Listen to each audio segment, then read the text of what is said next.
La campagne écrasée de soleil. De chaque côté de la route, de l'herbe rare, rousse. Pas un arbre pour donner de l'ombre sur le chemin. Et sur le chemin, deux hommes, deux pèlerins vêtus du gros manteau des pèlerins de Compostelle. Le sire de Coucy vient de mourir. Pas un homme ne le regrettera. Dans tous les villages, on se souvient des galopians qu'il a fait pendre pour un vol de pommes. Le sire de Coucy vient de mourir et personne ne le regrette. L'affaire est tentante, le clerc est pauvre.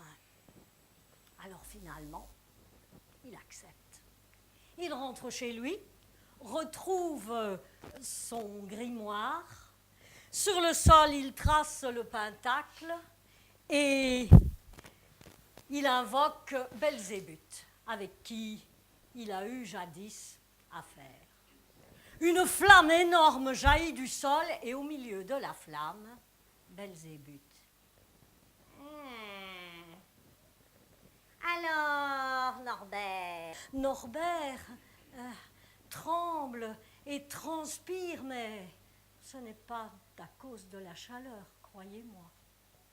Les voilà qui arrivent devant un puits fermé. Et sur le puits, un petit diable est assis. Il est affreux, tout maigre, tout tordu, le visage grimaçant, la bouche de travers, un énorme nez, deux petits yeux perçants. Il regarde Norbert, il prend une trompette et souffle dedans. Le bruit en est tellement horrible que les cheveux de Norbert se dressent sur sa tête. Mais le puits s'ouvre. Du puits sort un flot de soufre.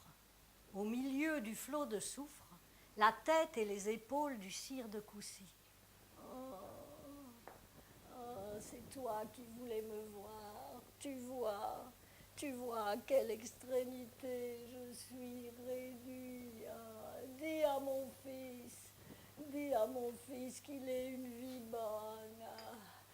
Dis-lui qu'il ne m'imite pas et dis-lui qu'il rende tout l'argent que j'ai pris. Leur 31.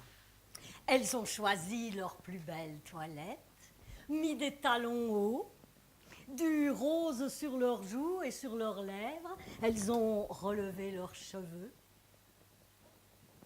Les garçons se sont lavés. Ils ont changé de chemise. Il y en a même qui se sont coiffés. La porte s'ouvre. Un étranger entre.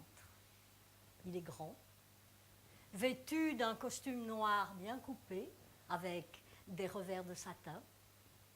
Sur ses épaules, une grande cape noire avec une doublure rouge. Et sur sa tête, un chapeau haut de fin. Puisque Victor Ilia prend la selle, ça vaut de l'argent une selle, il la met sur son épaule et il reprend son chemin. Et il marche.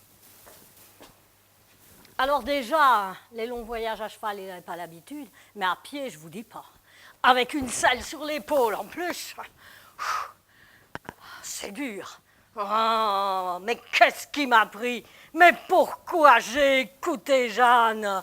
Oh, tiens, la Jeanne, elle est bien, hein, elle est au coin du feu, elle n'a pas froid, elle n'est pas fatiguée. Oh, je voudrais qu'elle soit assise sur cette selle et qu'elle puisse plus jamais se lever.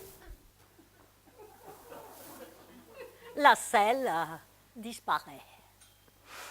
Peut-être la puissance, ce serait bien, ou la jeunesse éternelle, vite que je rentre chez moi et que je réfléchisse tranquillement à la question, ne pas gâcher le dernier vœu. Victor arrive chez lui, ouvre la porte, Dans la salle à manger, sa femme est assise sur la selle. «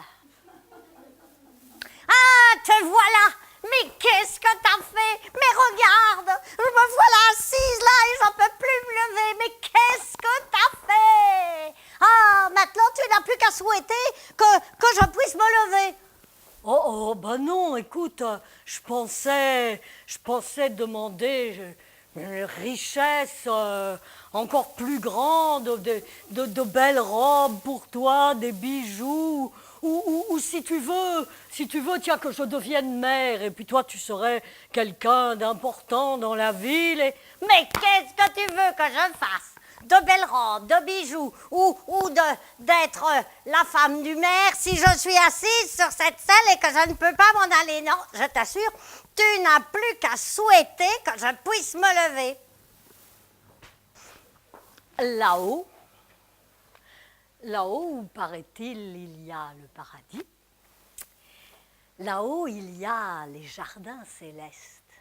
Et ce jour-là, le bon Dieu et tous les saints ont décidé d'y aller se promener.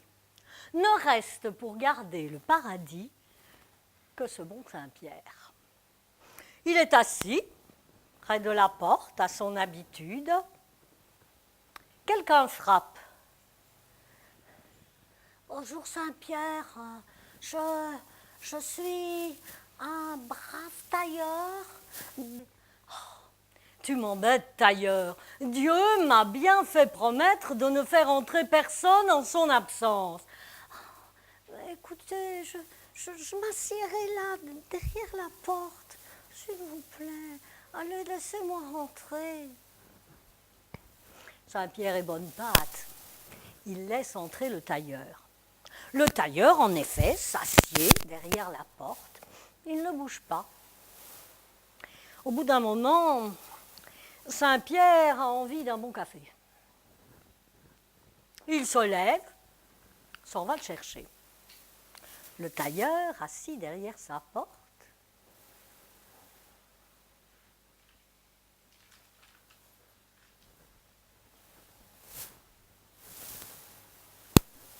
sur la pointe des pieds, il s'en va visiter le paradis. C'est pas le tout d'y être entré, il faut tout de même savoir à quoi ça ressemble. Et puis le voilà qui arrive dans une grande salle. Dans cette salle, il y a une multitude de chaises. Ouais, je voudrais savoir, tailleur, qu'est-ce que tu as fait de mon escabeau? Oh, Seigneur, c'est terrible. J'ai vu la vieille Cécile. Elle volait du drap, Seigneur. Alors, j'ai pas pu me retenir. J'ai pris l'escabeau et je lui ai lancé. Ah, c'est donc cela. Mais dis-moi, tailleur, c'est moi qui juge les hommes ici. Pas toi, je crois.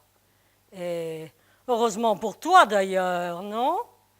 Et puis, si je jugeais les hommes comme toi, je crois qu'ici, il n'y aurait depuis longtemps plus une seule chaise.